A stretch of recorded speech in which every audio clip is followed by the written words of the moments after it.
एमालेलाई माइती घर मण्डलामा सभा गर्न नदिनको लागि जेन्जी घाइतेहरू माइती घर मण्डलामा गएर धर्ना बसेका छन्। मङ्सिर 5 को जनसभाले सुशीला कार्कीको सरकारै ढल्छ भन्थे महेश बस्नेतले। जेन्जीहरू भन्दा पनि एमालेका कार्यकर्ता पो कम छन् त, कसरी ढल्ने हो?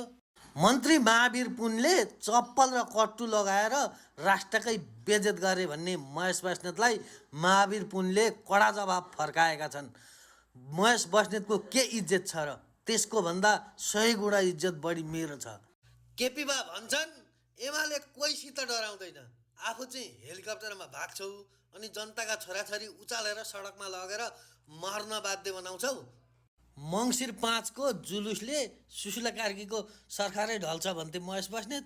यसो 100-200 जना मात्रै देखिन्छ त। एमालेको जुलुसमा भन्दा पनि बढी रासपा पार्टी प्रवेश गर्ने घन्टी घरमा पो धेरै मान्छे छन् त। के हो यो?